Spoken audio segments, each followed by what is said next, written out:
News at 6. You can, of course, keep up with all the latest developments on the BBC website.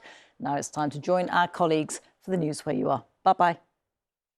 Thank you, Rita, and welcome to Thursday's South Today. Coming up, a risk to life. Communities prepare as river levels rise and flood warnings are issued across the region. We've got more rain now and still more to come down, but we've put in our own flood defences. We've just got to keep going. I'll be reporting live from Fordingbridge, where the River Avon is flowing very fast. It's very high and after this afternoon's rain, likely to rise further. Also in tonight's programme, the unsolved murder of teenager Harun Jama in Oxford. 6 years on, police renew their appeal for information. This is a safe place to have your baby. Winchester Maternity Unit opens its doors to us after facing criticism. Plus, the ascension is complete! cool hand Luke collects a cool half-mil as the Berkshire boy becomes darts world champion. I'm in the Newbury Darts Club where it all started for Luke, and we'll be hearing what it means for the members here.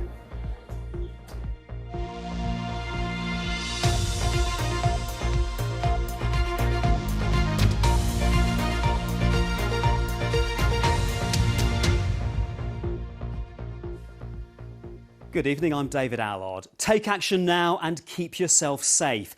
That's the advice from the authorities tonight, with 44 flood warnings currently in place in our region. These were the scenes on the A33 in Southampton this evening as traffic left the city, with drivers being forced from 3 lanes into 1 to avoid the floodwaters.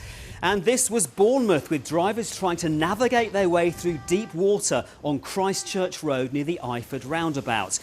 The heavy rain has been adding to already saturated ground. Those flood warnings are in Dorset, Wiltshire, Hampshire, Berkshire, Oxfordshire and West Sussex.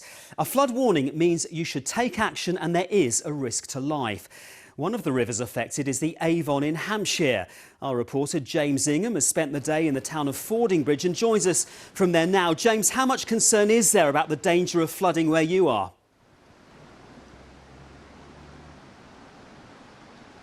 Well, I think in Fordingbridge people should be OK. I say should, that's the operative word here, and that's because there are flood defences that have been built in the town, but the floodplain around here is very deep in water and there are large swathes of land all along the River Avon that are covered by a flood warning, so communities do need to be vigilant.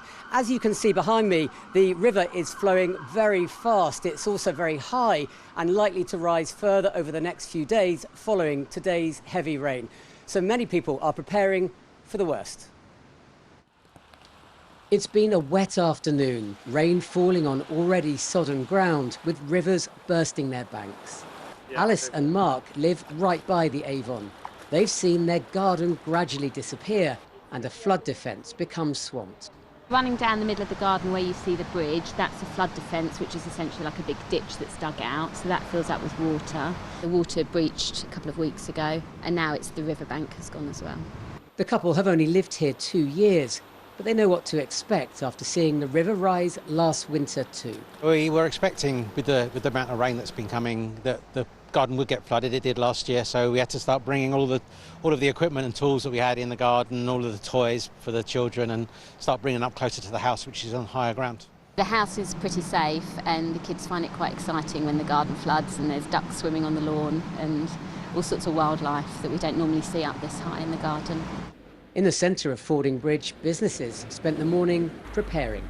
We don't actually flood from the river, we flood when the road gets flooded from heavy downpours and cars drive through. We got flooded badly in 2020, where it went right the way through to the office and blew out all our phone systems, our computer systems. And so after that, we invested in this floodgate a few years ago. Next door is the George, a pub that couldn't be closer to the river. Water is now lapping at the patio. The pub's flooded a few times in recent years, but the landlady hopes this year they'll escape the worst. We're putting our own flood defences in place with the tarpaulin and the sandbags so that we can continue to use the conservatory even if the river does come up onto the patio. There are dozens of flood warnings in place across the south, including in Oxfordshire, where the Environment Secretary was speaking at a farming conference. He promised more help was coming for flood-prone communities. we can design schemes that are good for the environment but are also good for flood protection as well. So it's about looking at these issues as a catchment area, looking at how we slow the flow of water, what schemes can be done upstream to take the pressure off. After today's heavy rain, the Environment Agency is warning people to be vigilant and to take action where flood warnings have been issued. Well, you saw in my report preparations that are being made here at the George on the River Avon, and with me now is Caroline Roylance. Caroline, you've been here about 10 years. How bad are things compared to the past years? Yeah, this is our 11th winter here, and we flooded badly in 2014, and it's nowhere near as bad now as it was then, but it is probably as bad as it was last January when we flooded. And you're confident you're going to be able to keep the water out this time? Yeah, I'm confident that we're going to be able to keep it out of the building, and hopefully it'll be off the patio by the end of the weekend. Best of luck to you. Well, Alexis Green is also with us now. Alexis, you'll be here with the forecast later on in the programme, but it has been a really soggy few days, hasn't it? It certainly has, yeah. The Met Office are predicting 20 to 40 millimetres of rain from around midday today until 3 o'clock tomorrow morning. And it's in a 6-hour period, we could see up to 1.5 inches. Already at Otterbourne in Hampshire, we've seen 20.6 inches in just 2 hours. But over the period of today, 35 millimetres. So we are going to see quite a lot of rainfall. I'm going to correct myself on that one. It's 20 millimetres already in 2 hours there. And just very briefly, there is some respite coming? There is, yes, some respite. The weather is a lot more settled over the next few days. Brilliant. Alexis will be with us with a forecast later on in the programme, but from here, a wet and soggy fording bridge. Back to you in the studio. James, thank you. The new head of Ofsted says school inspectors will pause next Monday on the first anniversary of the death of Reading head teacher Ruth Perry to remember her. An inquest last month linked her suicide to a visit by inspectors to her school that resulted in it being downgraded from outstanding to inadequate. Sir Martin Oliver made his promise to Ruth's sister at the first meeting between Ofsted and the family this afternoon. Joe Campbell reports. They've made this journey before, travelling to London to try and bring about change to the school's inspection system. Even if that inspection had been conducted differently, with more empathy and compassion and all those words that they're using now, the effect would have been the same. But this time things were different. This, the first meeting with Ofsted itself. There is a little bit of me slightly anxious about entering that building, if I'm perfectly honest, all the associations, but I will certainly be pushing for real meaningful change, not just a little bit of training and a few tweaks to the current flawed system. And they come prepared with what they hoped would be an agenda for change. It's not about being nice human beings, it's about a system that works. There's no school that I know that thinks I'm just okay. They want to get better, but they want to get better in a supportive way where they feel that the job they're doing in a very, very challenging circumstances is the right thing, and keeping those people there is vitally important. Our system is very close to breaking. But all this just another stage on the journey. Once inside the inspectorate's headquarters, the new chief inspector, Sir Martin Oliver, was there to meet them. He's already promised reforms. A 90-minute meeting eventually lasted 2 hours. He started talking about the training that's starting next week, but he did say, I recognise that training starts on the anniversary of Ruth's death. And he looked genuinely quite emotional when saying that. And he says he's going to be addressing all the inspectors, and he will be asking for, a moment's silence and reflection on that, and making that link between this is why we're having the training. After today's meeting, tomorrow it's the turn of the education unions. But perhaps the biggest task facing the new chief inspector is convincing Berkshire's coroner that there'll never be a case again like Ruth Perry's. Joe Campbell, BBC South Today, at the headquarters of Ofsted. 6 years after a teenager was fatally stabbed in Oxford, police are renewing their appeal for information about his murder. 16-year-old Harun Jama was attacked on a towpath near the city centre on the 3rd of January 2018. Despite a number of arrests, no one has ever been prosecuted for his murder. More from Catherine da Costa. Described by friends as kind and caring with a big smile, Harun Jama was a 16-year-old teenager from Spark Hill in Birmingham. He was found bleeding heavily on this towpath at Friars Wharf in Oxford by a group of runners shortly before 8 p.m. on the 3rd of January 2018. He He'd suffered fatal stab wounds and died in hospital later that evening. 6 months later, without a significant breakthrough in the case, his mother made an emotional appeal for information. Still I am in pain, yeah. Still, my son, I don't have who's killing still, I don't know. I don't have an idea. Really, very hard, very hard. I need help. It's now 6 years since the start of the investigation into Harron's murder. Although there was no CCTV along the towpath, witnesses have described hearing a gunshot and seeing Harron being chased by a man on a bike. The detective in charge of Harron's case believes there are people in the community who are still holding on to vital information. From the people that we have spoken to, a large number of the people that were present that night on the towpath were vulnerable members of the community. And again, I understand why it may well have been difficult for them, why they may have been reluctant to come forward to the police at that time. But we know that, again, over time, people's loyalties change, people's allegiances change, but also people's circumstances change. And again, I just reiterate, Haroon was a child. This is the death of a young boy in his prime. And regardless of what else happened on the towpath that night, there is nothing that justifies the killing of a 16-year-old boy in these circumstances. Police say Harron was being exploited by gangs and made to sell drugs in Oxford, but that regardless of the background, his family deserves justice. Catherine da Costa, BBC South Today. Still to come in this evening's South Today, more on the remarkable life of World War II veteran Len Chivers, who we met yesterday, while Lewis has the best sports story of the year so far. Yes, we're live at the Crucible Sports and Social Club in Newbury, which is where it all started for Luke Humphreys. We'll be looking back on last night's win.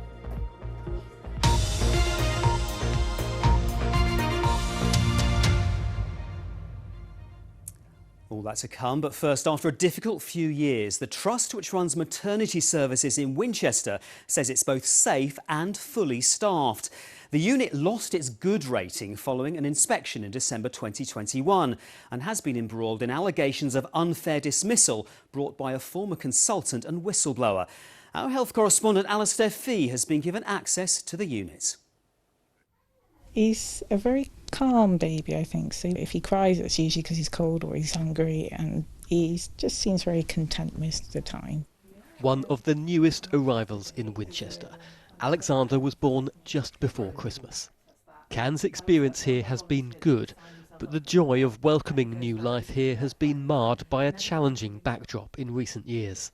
For me, people might be against hospital births because they might think it's over-medicalised, but actually this was, exactly the right balance for me. So, yeah, for me it was coming to a place of safety, knowing things were, I was in a place of good care and I could trust everything. This maternity unit has its full complement of midwives, but recruitment and retention in recent years has been tough. Services here were downgraded from good to requires improvement by the Care Quality Commission after an inspection in December 2021. It came at a really difficult time for us. We were just coming out of the pandemic. Nationally, the midwifery as a profession was in a really difficult place in terms of retaining midwives in the profession. Staffing was a key issue, so that's one of the main things that they picked up on that day they came to visit. Our staffing was really challenging, and it's one of the main things that we've been able to do since then is to really focus on recruitment but also retention, making sure we're doing everything we can to keep the midwives that we have got in our service and within the profession more widely. The challenges are not unique to Hampshire. Maternity units across the country have the poorest safety ratings of any hospital service. The CQC has deemed 2/3 not safe enough, until it's inspected again, and despite positive work on the ground, that includes Winchester. The problems go much wider. Nationwide, maternity has been in crisis, following a string of high-profile cases where babies at other trusts have died or been harmed in the care of the NHS. It's led to calls from families for a public inquiry into England's maternity services. There are women that come in genuinely frightened about what they're going to meet in maternity services because they have kind of had this worry of, they've heard all these horror stories. And so actually we've got to work so hard and undo that. And they're actually pleasantly surprised. A number of them have said to me afterwards, like, oh, actually it was all right here. And you think, well, yeah, that's what we wanted to do. And we have always carried on working our hardest throughout all of this time to still provide the best we possibly can do and help those families. The recent employment tribunal of former Winchester obstetrician Martin Pittman, who was sacked after raising safety concerns, has kept services here in the news. The tribunal heard he first whistle blew back in 2019. The panel dismissed his claim that he had suffered detriment because of his whistleblowing, saying the overarching reason for what happened to him was down to his communication style. Following the tribunal, the Trust did acknowledge that Mr Pittman had raised important and valid concerns around staffing levels on the Winchester maternity unit. Based upon all the work you've done over the last couple of years, are you now happy that this unit is as safe as it can be? There are days when we're under a lot of pressure, and that's the trouble with maternity. You can't space things out. Babies come when babies come. But the team absolutely rally round and support the mums and babies, and this is a safe place to have your baby. The verdict from the tribunal has been really helpful in saying, please do speak up. We want to know, we're curious, we're here to improve care for our mums and babies. Maternity services are again in the spotlight as Hampshire Hospitals consults on its plans for the future.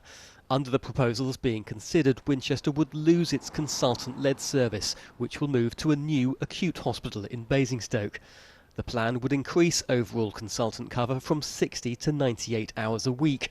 Under that plan, a midwife-led birthing centre would be created at Winchester. The consultation into maternity and other services, including the future of A&E, will continue until the middle of March. The government has said £165 million has gone into improving neonatal services each year since 2021. Alistair Fee, BBC South Today. This evening on South Today, we're continuing the remarkable story of World War II veteran Len Chivers, a Royal Navy sailor from Portsmouth. Now 99, we've recorded Len's stories as part of the BBC's We Were There project. Yesterday, Len gave a graphic account of the day he saw HMS Barham blow up after being hit by torpedoes. Len was severely injured himself when his own ship was bombed and sunk. He's been talking to Steve Humphrey. The ship got hit extremely close to where we were. It went into the engine room and boiler room. Len Chivers has crystal clear memories of the day in 1942 when his ship, HMS Kipling, was hit by a bomb and he was badly burnt and his spine was fractured. The bomb had landed very, very close to our 4-inch gun. Using this detailed model of the destroyer, the 99-year-old can pinpoint where he was and the sequence of events that fateful day. I had a steel helmet on. I presume it must have come off because if it had been on, I wouldn't have got the burn on my head. The sea boils under the hail of falling shrapnel and spouts great columns of water as bombs rain down from Stukas, Ju-87s and 88s. HMS Kipling was in the Mediterranean, based at Alexandria in Egypt, carrying out regular patrols and facing the constant threat of being attacked by German and Italian submarines and bombers. I had a phone call from the bridge to say that there was a wave of aircraft approaching from the stern, Ju-88s. In a very, very short time, came complete oblivion for me, completely unconscious. There was enough time for Len to be placed in a life raft. Fortunately, the Kipling was on an even keel and she took 20 minutes to sink as opposed to going straight down. He was pulled on board another destroyer, HMS Jarvis. I knew that I'd had burns on my face and that.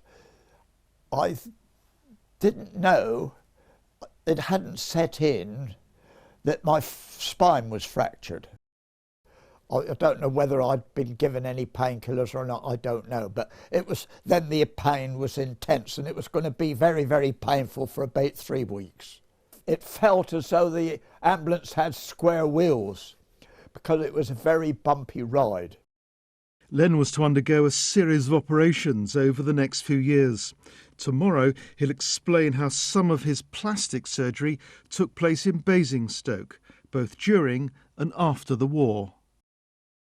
Yeah, more from Len tomorrow. But on to sport now, and Berkshire's Luke Humphries says he's becoming the new world darts champion is a dream come true after beating 16-year-old Luke Littler 7-4 at Alexandra Palace last night.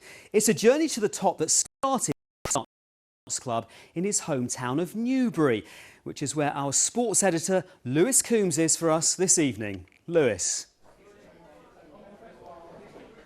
Yeah, David, last night it was thousands cheering on Luke Littler, wasn't it? But it was very much Team Humphries here. This is where it all started. Look at this. This is an honours board from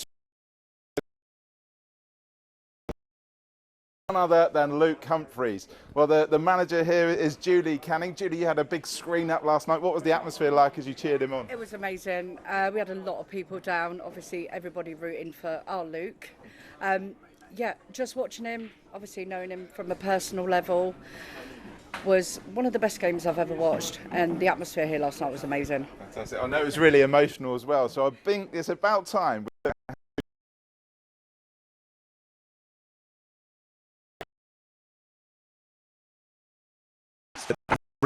Dream.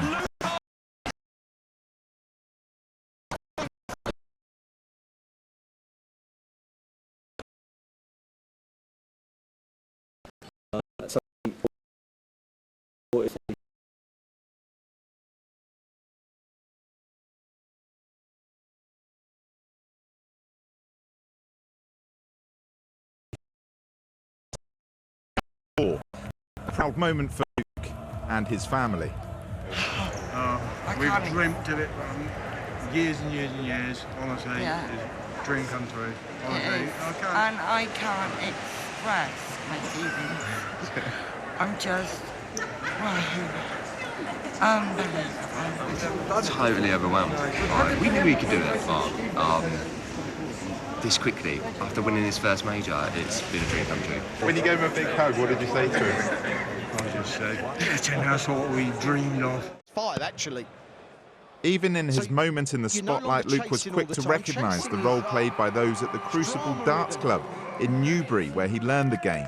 A lot of people there that have, made me the player I am today. Probably go down there, open the bar up and, see all the people that deserve to celebrate this with me, because that was one thing I definitely thought about. If I win this world title, I want to celebrate with all the people that I've grown up with throughout the years that have helped me to get to this position. I'll be truly thankful for them for the rest of my life. Luke Humphries is the young boy from Newbury who took on the world and won. Yes, he did, absolutely, and it was very much a celebration here in Newbury. Look, we've got the members here, we've got Cool Hand, Luke Humphrey fans. Let's meet some of the members that have known Luke a long time. Let's bring in James Bish, Bash, Bosh, Bishop. Look, he's even got the tattoo to prove it. Fantastic. You know Luke a long time. How proud were you of him? I was almighty proud last night. I've known him since he was 12 years old. See him come up through the local leagues. Knew one day he was going to be a champion, and last night he proved it.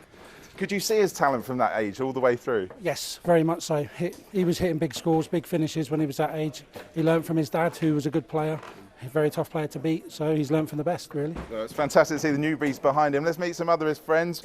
Paul, you've known Luke a long time as well, and he's been quite open about having a tough time, 3 years of anxiety, mental health. Was it this club that pulled him through that time, do you think? It was indeed, yeah. I mean, obviously he had a couple of very close friends that helped him with his mental side of it, and then obviously he was back down here, which is where he was with a very close friend, in which we had to obviously get his practice his head back on and back into where he is now, which is absolutely brilliant. And it's those lows that make the highs even more enjoyable. He certainly seemed to reflect that last night. He did indeed, yeah. I mean, obviously you can go from a very bad low to a absolutely awesome where he was last night, and we're all absolutely fantastic. We're well around about watching him as well. So he was a good young player. Let's bring another young player, Archie. What's your nickname? The Archer. Makes a lot of sense if you're called Archie. You know, you played Luke Litley yourself, haven't you?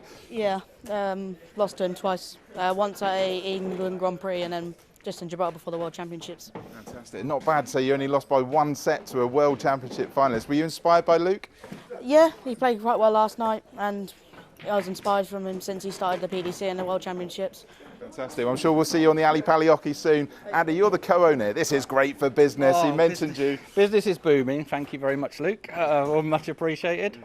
And he said he's got £500,000 in his pocket now. He's going to put some money behind the bar. You're going to absolutely make him pay that. I can order that stock and we can get through that somehow.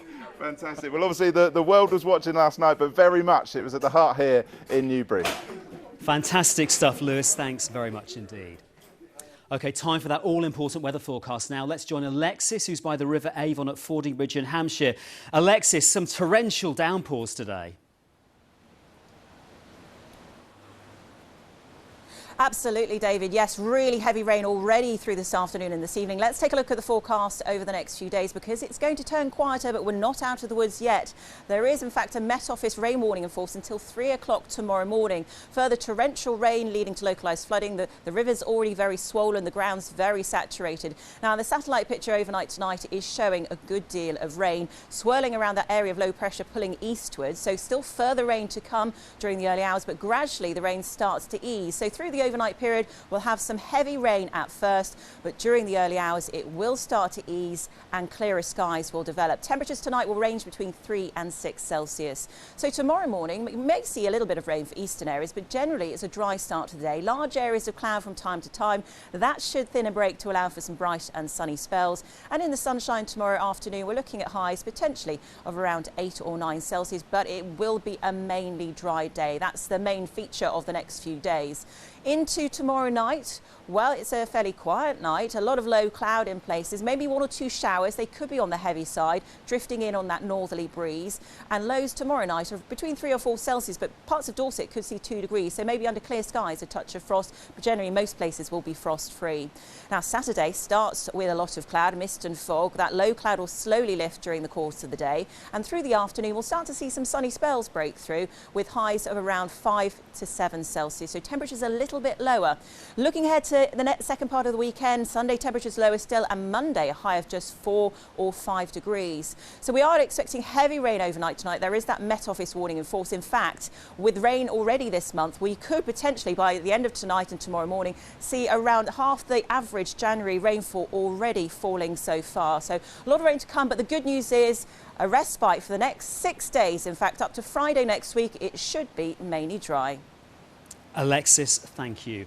BBC Local Radio will, of course, keep you up to date on the flooding situation in your area tomorrow morning. We're back tomorrow at 6:30. In the meantime, Tom Hepworth has your late news at 10:30 tonight. From all the South Today team, good night.